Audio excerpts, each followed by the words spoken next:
entran a la mesa de diálogo para también dejar la víbora chillando. Saludo al querido Manuel Hernández Borboya, periodista, reportero en México de Actualidad RT, también desde su independencia en redes, opinando fuerte, opinando duro. Mi querido Manuel, ¿cómo te va? Muy buenas tardes. Hola, ¿qué tal, Vicente? ¿Cómo estás? Buen día para ti, para toda la audiencia y muchas felicidades por esta nueva etapa de Sin Censura TV, que esperamos con mucha atención y con muchas expectativas para las nuevas sorpresas que nos tienen ahí preparadas. Muchas gracias, Manuel, por estar al pendiente. Ya estamos arreglando todo, que súbele la luz acá, que cámbiale el color allá. Pero bueno, en eso andamos, mi querido Manuel. Y también saludo al periodista independiente, coordinador editorial de Regeneración MX, el querido Enrique Quique Legorreta. ¿Cómo estás, Quique? Hola Vicente, ¿cómo estás? Manuel, un fuerte abrazo aquí, escuchando todos la información que ha dejado el día de hoy la conferencia de prensa matutina y todo lo que tiene que ver con el ámbito político y como siempre ver un gusto que lo que se viene trabajando desde hace un par de años pues hoy ya es una realidad con estos estudios de Sin Censura. Mi estimado Vicente, te mando un fuerte abrazo. Gracias, porque ha sido también parte importante de este proceso, Quique Legorreta. A ver, déjenme iniciar con Felipe Calderón. El presidente lo trae, como decimos en Sonora, chicoteado. Le anda dando hasta con la cubeta. Y Felipe Calderón, con todo el cinismo, lo mismo defiende a García Luna desde España, que anda publicando o retuiteando esto del periódico Washington, del periódico Chicago Tribune, de que el presidente López Obrador es un líder mentiroso y delirante. Bueno, de hecho, el presidente Andrés Manuel López Obrador, al hablar del narcoestado que encabezó Felipe Calderón, comentó que si bien es cierto que su gobierno puede colaborar y operar con el de Estados Unidos para que no entre droga, para que no entren armas, no se debe malinterpretar que México no es que no quiera, que ya no son los tiempos de Calderón, esa es otra cosa. Por ahí entramos a la mesa de diálogo, mi querido Manuel.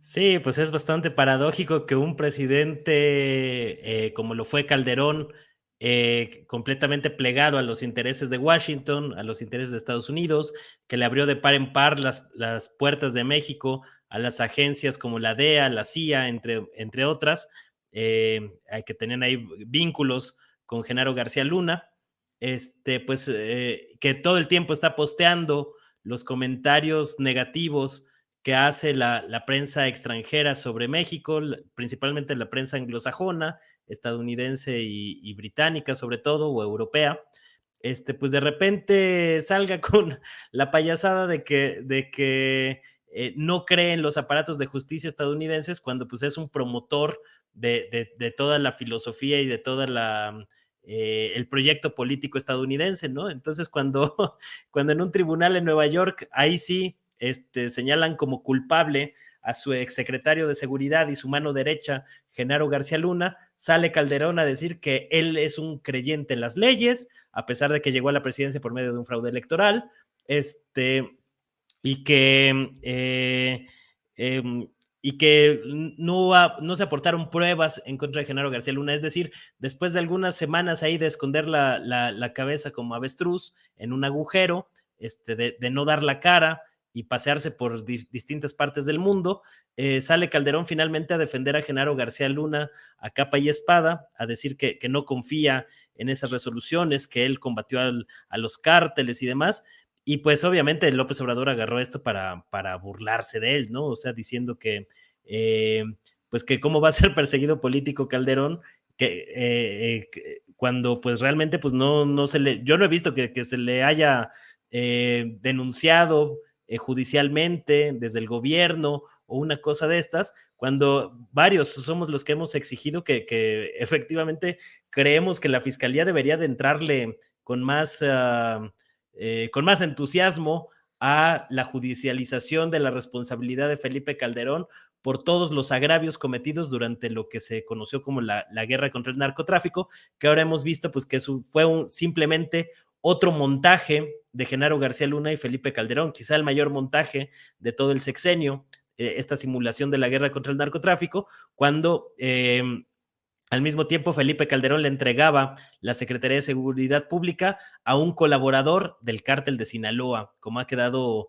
pues más que claro a partir de lo que sucedió en el juicio en Nueva York, ¿no? Entonces, pues es muy paradójico esta situación y que pues un presidente mexicano filoestadounidense, como lo es Felipe Calderón, pues ahora no crea en los aparatos de justicia estadounidense que con tanto entusiasmo promueve desde otras trincheras, ¿no?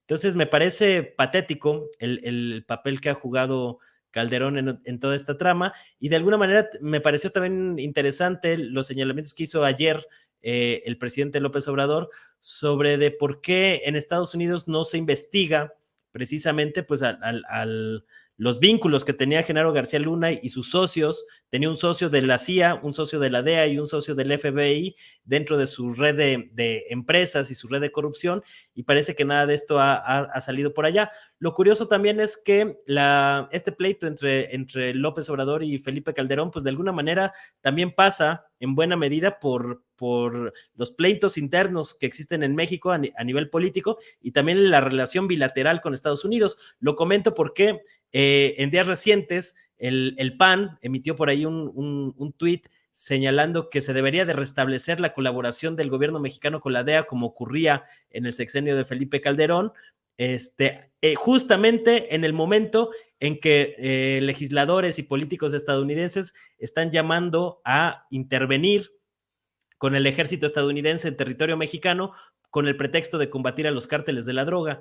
Entonces, realmente, pues, este tipo de conflictos van evidenciando cómo se va construyendo esta serie de relaciones de poder que a final de cuentas explican mucho de la política mexicana, de la política estadounidense y de la relación entre ambos, ¿no? Esto que estamos viendo también de la defensa yo nunca había visto un gobierno mexicano que mandara a sus cónsules en otro país, en este caso Estados Unidos, a hacer una campaña contra un partido político, luego de los señalamientos que ha recibido México por parte del Partido Republicano, que está tratando de hacer campaña electoral, fomentando el discurso antimexicano, ¿no? Entonces, pues son tiempos bastante interesantes los que estamos viviendo y con algunos hechos inéditos que desde luego pues van evidenciando cómo se mueve cada uno de los bandos políticos en disputa. Así es, ¿cómo ves, Quique Legorreta? Esto importante que menciona Manuel, porque hasta Marcelo Ebrard, el canciller, dijo en la reunión con cónsules y embajadores que estamos esperando, básicamente que nos la apliquen, que nos la hagan realidad. Es ahora o nunca, básicamente, el mensaje de Marcelo Ebrard para defender la soberanía en momentos en que precisamente se celebrará la soberanía energética y se promoverá siempre el respaldo, el respeto del legado del general Lázaro Cárdenas del Río este sábado en el Zócalo. Mi querido Quique, escucho tus comentarios. Totalmente de acuerdo. Y el problema aquí no es ese, el discurso que los panistas llevan a cabo constantemente con el tema de hacerle pleitesía a los Estados Unidos. Ellos vivieron 12 años dándole todo lo que quisieron a los norteamericanos y evidentemente hoy creen en esa idea de que tenemos que cooperar con ellos de forma entreguista y la realidad es diferente, ¿no? Desafortunadamente para ellos, cuando llegó el presidente López Obrador, les cayó una cubeta de agua fría porque tuvieron que comérsela literal el hecho de que el país regresó a ser un país soberano y con la defensa que está haciendo la actual administración sobre todos los recursos naturales que tenemos en el país, pues evidentemente fue ahí donde se rompió el pan en cuanto a lo que ellos acostumbraban a hacer de entregar al país, al pueblo, al gobierno estadounidense. Entonces, ¿qué es lo que nos deja esta lección de los últimos días con el caso del PAN? Pues uno reiterar la doble moral que ellos manejan este doble discurso de que ellos no han hecho nada, no hicieron nada, no vieron, no escucharon nada de lo que se les acusa.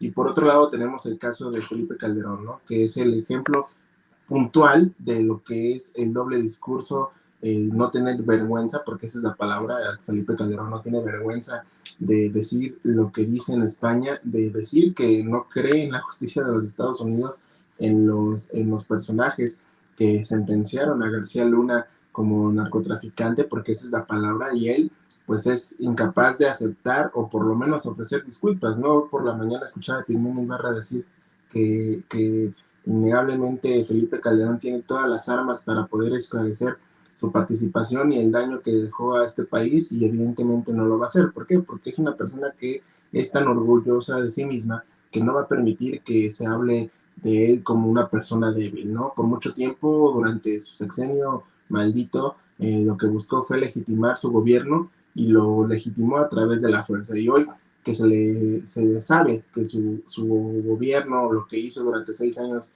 junto con su secretario de Seguridad Pública, porque ese es el eje principal, aquí la mano derecha era García Luna y la mano izquierda era la parte de gobernación, con Juan Camilo Muriño y todos estos personajes que pertenecieron al panismo y bruto como tal, pues evidentemente no va a permitir que se le dé un papel de débil o que tiene esta responsabilidad de lo que hizo durante su sexenio.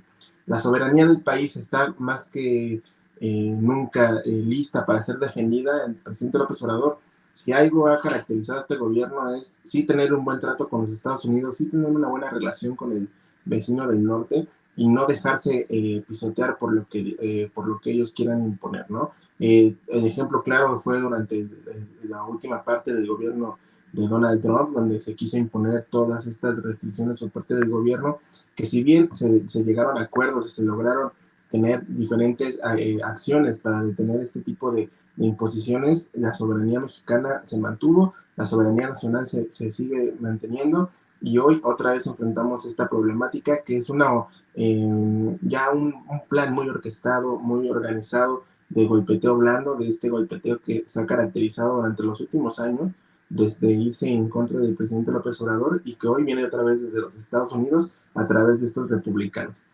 Tenemos enfrente un gran papel, un gran reto que tendrá que enfrentar la actual administración y que ahorita, en este caso, Marcelo Ebrard está encabezándola. Sin embargo, queda entre nosotros, los mexicanos, alzar la voz y sobre todo que se escuche muy claro que la soberanía nacional no está a la venta, no está puesta en una charola de plata, y eso es lo que les molesta a los panistas, porque ellos, y tanto el PAN como el PRI, vivieron por mucho tiempo siendo, perdón por la expresión, perros fieles de los Estados Unidos, y hoy, al no tener estos cotos de poder, evidentemente se sienten desnudos, ¿no? Es como dicen por ahí, el rey está desnudo, y con estas pruebas que se han dado en contra de estos grupos políticos de la derecha, evidentemente van a buscar cómo golpetear y cómo hacer lo posible para regresar a a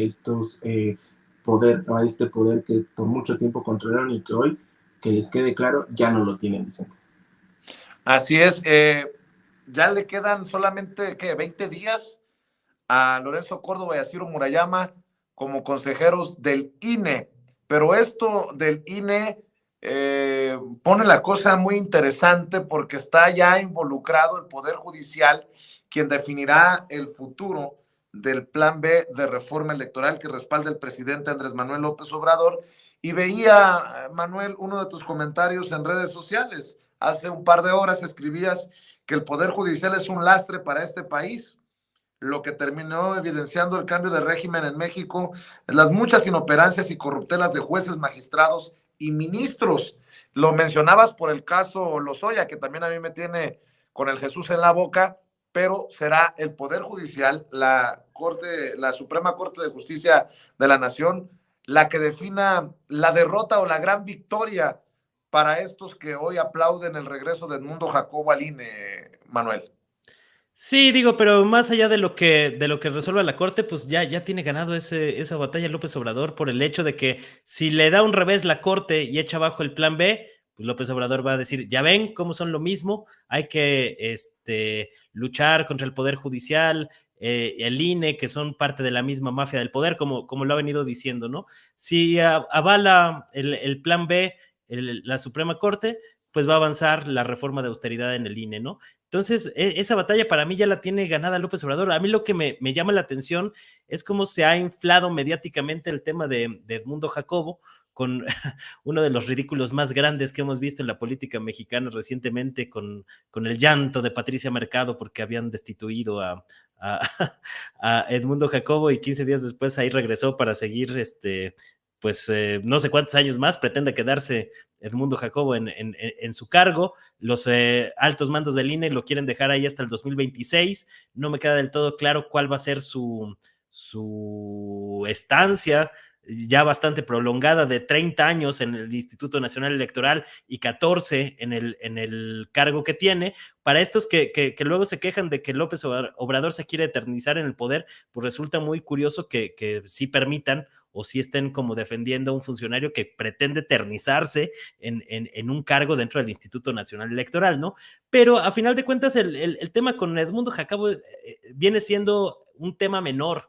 O sea, en cualquier momento, si cambian los consejeros electorales, lo pueden sacar sin mucho problema. Yo creo que más bien la oposición en México está tan necesitada de referentes que se están tratando de aglutinar y de cohesionar a partir de una causa como la del Instituto Nacional Electoral, que lo que ha demostrado y ha terminado por evidenciar este cambio de régimen, pues es que el INE siempre fue un instrumento de la derecha mexicana, del régimen neoliberal, para instalar en México un simulacro democrático, una simulación de democracia marcada por una alternancia de bipartidismo de derecha, ¿no? Es decir, que se alternaban el poder el PRI y el PAN para tratar de impulsar un mismo proyecto económico, el proyecto neoliberal, y siempre los grandes temas en el FOBAPROA, en las reformas estructurales, pues siempre iban de la mano, ¿no?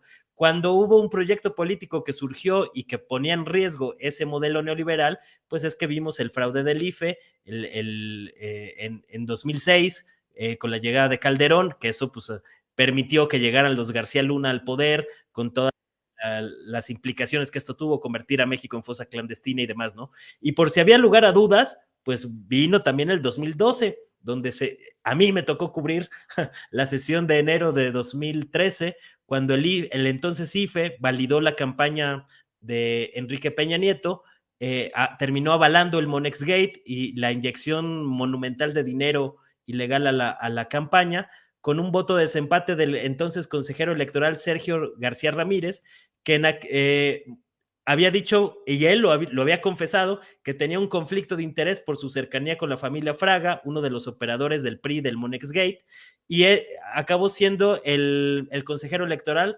que eximió de responsabilidad a el PRI por la inyección tan monstruosa que se hizo de dinero en la campaña de Enrique Peña Nieto. Entonces, ahora es muy curioso que estos personajes nos vengan a decir que son guardianes de la democracia, ¿no? Cuando los involucrados en todos esos fraudes, el mismo Luis Carlos Ugalde, el mismo Felipe Calderón, que convoca a marchar a favor del INE, los políticos del PRI, del PAN, que han hecho cuanto fraude electoral se les ha puesto enfrente, pues ahora utilizan eso como una bisagra para tratar de aglutinar a otros sectores de la derecha mexicana. Pero a final de cuentas lo que termina evidenciando pues es que hoy el INE es en realidad un partido político de derecha, un partido político conservador que convoca marchas, cuyos dirigentes como Lorenzo Córdoba y Ciro Murayama pronuncian discursos en contra del populismo en pleno proceso electoral. Es decir, este tipo de cosas son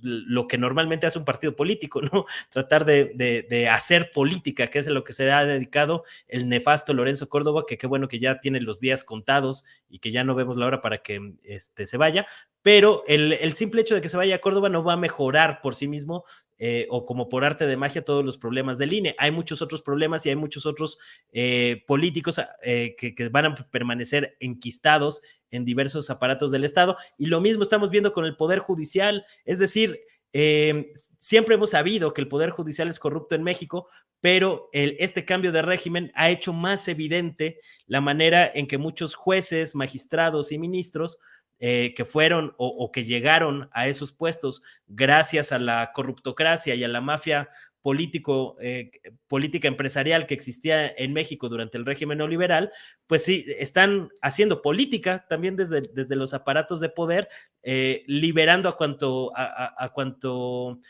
criminal cae ahí tras las rejas. Entonces, pues se están acabando de evidenciar muchas de los antiguos vicios que desde hace mucho tiempo viene arrastrando el Estado mexicano, que ya sabíamos que existen, pero el grado de complicidad, el grado de putrefacción, creo que nos ha sorprendido, y no necesariamente para bien en muchos sentidos, y lo cual hace necesario pues profundizar y radicalizar la agenda reformista que está planteando o que planteó López Obrador en su momento de cara al futuro, ¿no? A mí me parece que se debe de radicalizar en muchos sentidos la agenda política de la 4T, precisamente para atacar problemas como lo que estamos viendo en el Poder Judicial.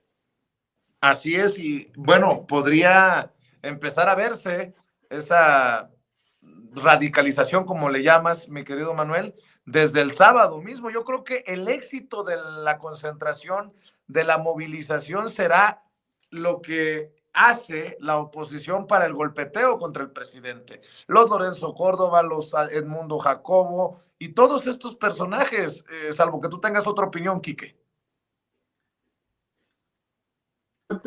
Yo aparte de esto que menciona Manuel, yo agregaría este análisis, independientemente de todo lo que ya hemos exhibido y hablado de Lorenzo Córdoba y este grupito que se ha dedicado a atacar a la democracia que busca el pueblo de México, es evidente la carencia y cómo se ha ido cambiando la imagen de Lorenzo Córdoba, ¿no? Yo recuerdo en la universidad cuando en una plática él hablaba de diferentes transformaciones en la democracia del país y cómo medianamente insinuaba que la democracia falló en el 2006 y ahora dice que no, que nunca ha fallado la democracia en el país y que siempre el INE ha sido pulcro y limpio.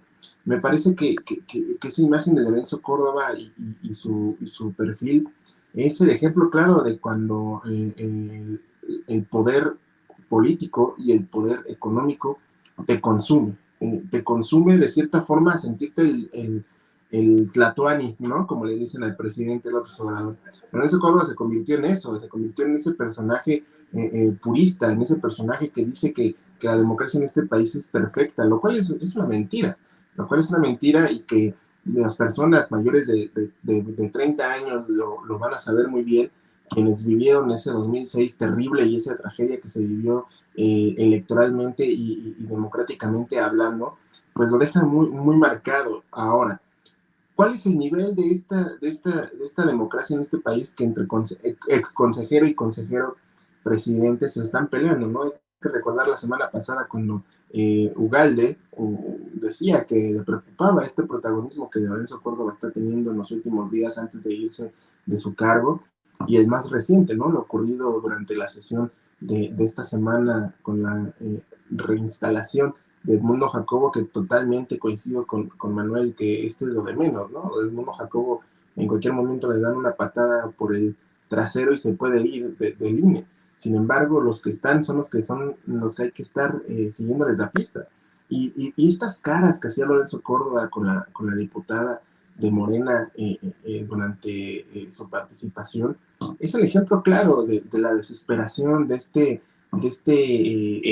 emborrachamiento, diría, de este necesidad de ser protagonista de la democracia y de sentirse el único y diferente que ha permitido que se dé en este país pues estos golpes democráticos. Es evidente que la decadencia es muy marcada con Lorenzo Córdoba. ¿Qué va a pasar con él? Esa es la gran pregunta que tenemos que hacernos, porque evidentemente tiene su espacio en la UNAM, desafortunadamente ilegal, como se ha mencionado en otros espacios informativos, en el que pues ya no debería tampoco de estar ahí, pero pues como tienen estas amistades en la UNAM, otro de los grandes problemas que tiene este país, que es en el tema de la academia mexicana, este espacio que va a tener ahí, pues ahí lo vamos a ver. ¿Y qué va a pasar? Que va a seguir siendo un analista ahora, ¿no? Yo ya lo veo como un analista de la derecha, de los medios de comunicación corporativos, y eso es lo que va a ocurrir. Ahora, ¿qué tenemos que defender nosotros los mexicanos? Pues hacer la voz siempre, ¿no? Este fin de semana, como bien lo señalas, es la oportunidad de que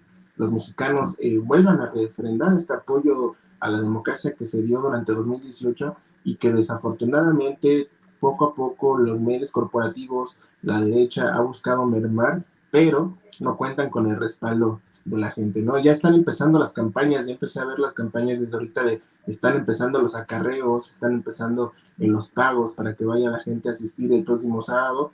Y me da risa porque muchas veces estos personajes o estas personas que hablan de ello, pues no dijeron nada de lo que ocurrió en la marcha, manifestación o lo que fuera que sea lo que ocurrió en el Zócalo con todas estas organizaciones de derecha defendiendo al INE, y que también hubo acarreo, pero ahí como es diferente, pues ahí no se menciona, ahí no se dice. Solamente lo que haga la Cuarta Transformación o los cercanos al movimiento de transformación, pues pueden hacerlo y ellos son capaces de denunciarlo y decir que eso está mal. Entonces, evidentemente el sábado yo sí veo que va a ser un gran éxito esta concentración en el Zócalo capitalino. Vamos a tener la oportunidad de registrar todo lo que ocurre una vez más en esta conmemoración de la expropiación petrolera, y es momento de decirle a la ciudadanía como medios alternativos, como medios independientes, que es el momento de defender lo que creemos o lo que estamos buscando se dé en esta transformación. Evidentemente, el lunes también vamos a ver estos mensajes que la gente que ocurrió o que participó en esta manifestación, pues van a ser gente pagada, gente comprada, y obviamente van a tener todos esos discursos. Así que ahí como medios independientes o alternativos tenemos la oportunidad de testificar y de publicar lo que realmente ocurrió ese sábado. Así que vamos a ver muchos lados de la moneda, Vicente, pero yo creo que una vez más la derecha y todos los medios corporativos van a quedar exhibidos porque pues el pueblo manda y el pueblo es el que tiene hoy la voz en este gobierno. El pueblo pone y el pueblo quita, diría el presidente Andrés Manuel López Obrador. Querido Quique, ¿por qué no cerramos invitando a la gente a tus esfuerzos? Claro que sí, Vicente, muchas gracias por el espacio que nos das cada semana aquí en Sin Censura, y como siempre recordarles nuestras redes sociales, @Regeneración MX, Twitter, Facebook, Instagram, en Telegram, también ahí nos pueden seguir para que sigan constantemente la información que estamos publicando y que estamos compartiendo con todos ustedes, y nuestro canal de YouTube, @Regeneración MX, ahí también para que nos ayuden a seguir creciendo estos espacios, para que puedan ver todos los contenidos que estamos compartiendo con todos ustedes, y las redes sociales de este servidor, @EnriqueLego2 en Twitter y soy Enrique Lego en Facebook, para que también ahí me sigan y me comenten la información y todo lo que ustedes gusten y manden, como siempre, mi estimado Vicente. Gracias, Manuel Hernández Borboya, gracias por llegar a esta cita con la audiencia de Sin Censura. También hay que compartir tus redes, anda siempre activo, Manuel. Muchas gracias, Vicente, Quique. Pues sí, andamos ahí de tiempo completo en el Twitter, @Manuel H. Borboya. También en el canal de YouTube, donde estamos haciendo transmisiones los lunes sobre algunos temas. Ahí la última sesión fue sobre pues esta oleada de quiebra de bancos en Estados Unidos, que están ahí encendiendo las alarmas y que hoy se está grabando más por lo de la caída que tuvo el banco suizo Credit Suisse. Entonces, para que le echen un ojo. Y también estamos en Facebook en Manuel Hernández Borboya, periodista. Muchas gracias por el espacio y pues seguimos al pendiente de las novedades que nos va a traer Sin Censura TV próximamente. Muchas gracias. Gracias, Manuel, el maestro Manuel Hernández Borboya, el maestro Quique Legorreta. Estamos al pendiente. Muchas gracias, cuídense. Y bueno, déjeme, porque